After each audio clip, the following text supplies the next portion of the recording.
What's up guys, the Chesty Chef is back in the building and today I'm going to bring you 4 healthy variations of some of the most popular cheat meals out there in existence because let's face it, we all love a good cheat meal, but the downsides are a lot of times they're not really good for us. We don't know what the ingredients are which are going into said cheat meals and you can't really track the calories a lot of the time, so you are going to be in complete control of these creations, my friends, and they're going to be good for you, or at least we're going to keep them as sensible as possible. So first of all, we're going to start off with turkey burgers. For the burgers, you will need some parsley leaves, sage leaves, an onion, an egg, your turkey mince, either you go 7% or 2%, whatever your supermarket offers, and brioche buns. In my opinion, a proper burger needs a brioche bun. The first step will be to chop up the parsley and sage leaves into tiny little pieces. The smaller the better, you don't want a big stalk in the middle of your teeth. Then after that, chop up an onion. I'd just go for half an onion, you don't need a whole onion. And again, chop that into tiny little pieces and then put it all into one big mixing bowl. Then we're gonna add some seasoning. I'm gonna use some peppercorns, some smoked paprika,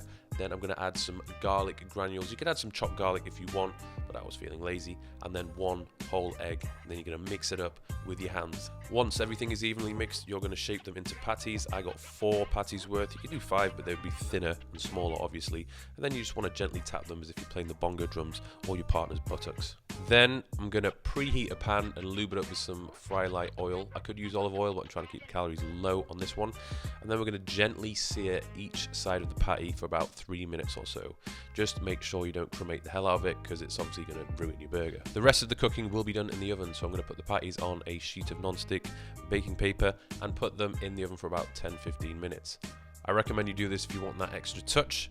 Just before the burgers are ready to eat, I recommend that you preheat a pan, lube it up, and put the brioche buns face down so that they will turn slightly crispy and golden brown. Now, when it comes to the toppings you use in your burger, it's really up to you and whatever floats your boat, but I'm going to give you a few ideas and show you some of my favorites. I feel like simplicity is key.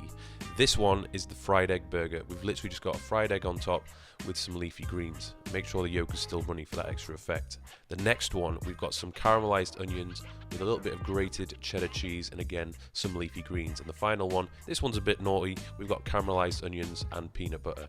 Don't knock it until you've tried it. The next healthy variation we're going to move on to is French fries. Now you've probably seen me do this before in previous videos, but I'm going to do it again for the sake of this video.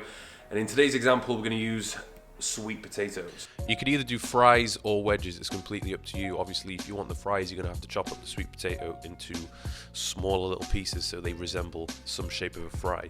You're going to season them with smoked paprika and chip seasoning. Put them all into a bowl, and I'm going to use 2 tablespoons of olive oil. You could use 1 tablespoon if you want, or you could even use fry light oil, but to be honest, when you use olive oil, it's just going to taste a hell of a lot better and the fries are going to be a lot more moist. If you're making the fries, I recommend you do it in a bowl like this. If you want to do the wedges, I recommend you get 1 tablespoon of the olive oil, place it on some aluminium foil, and then you're basically going to rub the wedges in the oil, and then you're just going to evenly season them with the paprika and the chip seasoning. I haven't got an exact time for how long they need to be cooked for. I recommend you just keep checking up on them. Obviously, if you're doing the fries, they're smaller in size, they're going to cook quicker. The wedges might take a little bit longer. Just ensure they're not completely burnt to a crisp because that is no bueno. The next one, pizza. Who doesn't love a pizza? The problem is a lot of the time when you get a pizza, particularly a big one, you're looking at over 1,500 calories realistically. It could even be more than that. So today's healthy variation of the pizza, we're going to use either a tortilla for the base or pita bread. The key ingredients for these creations will be the tortilla wraps, the pita, you want some cheese, and you're going to need the chopped tomatoes and tomato puree for the base. But everything else is really down to whatever you like to have on top of your pizza. So the tortilla version, first thing we're going to do is add some tomato puree on top of it. We're going to spread it out with a spoon. Then we're going to add some chopped tomatoes as well, but not too much. You don't want a pool of liquid on the top of your pizza. We're then going to add a couple of chopped peppers and chopped tomatoes to the mix. I would also recommend adding some leafy greens as well, just to make it, healthy. And then we're going to add some salami to it. Salami on a pizza, it just goes, my friends, it just goes. And then this variation, I'm going to add some pulled ham or ham hock, and then finish off by adding some cheddar cheese to the mix. Now, with the pita bread versions, it's going to be a lot thicker, so I feel like they can handle more volume. For this version, I'm going to use some tomato puree and caramelized onion as the base.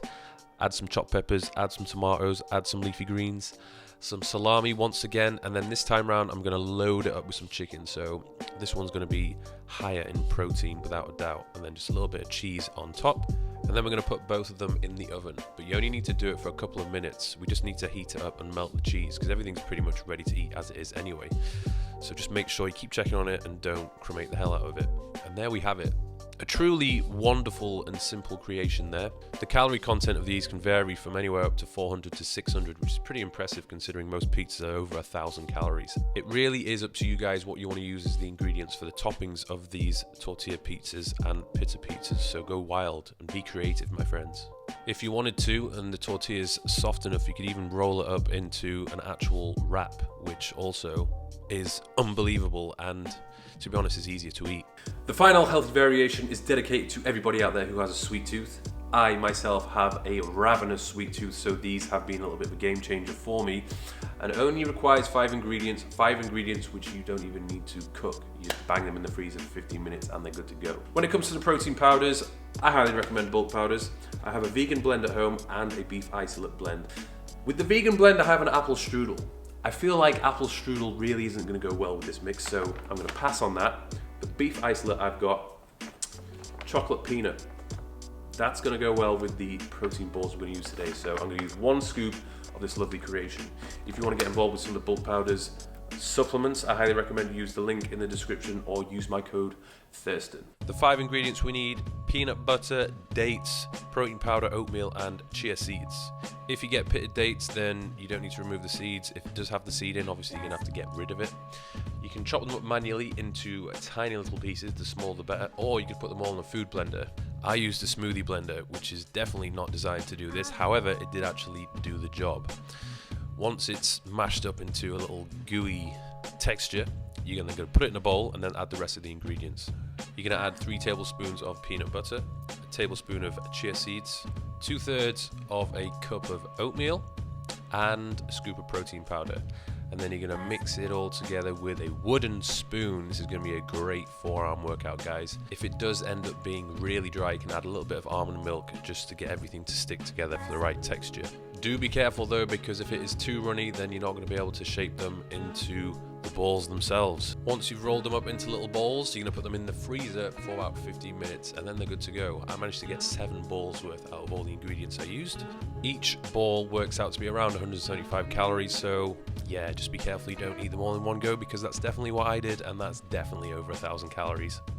So there we have it, guys, 4 healthy variations of some of the most popular cheat meals out there. I hope you've enjoyed this video. If you want to check out the ingredients which I used and the macro split and breakdown, check out the description box. It's all in there for you. But as I mentioned before, feel free to mix and match the ingredients which I've used and the volumes and the quantities. You know, it's ultimately up to you. These are my creations. You can go out there and make your own creations, but let's try and keep it as healthy as possible and keep on top of how many calories you're actually consuming, because we all know it's very easy to go overboard when it comes to eating cheat meals, and before you know it, you've eaten way over your calorie targets for the day. So thank you very much for watching. Don't forget to subscribe, and I'll see you soon.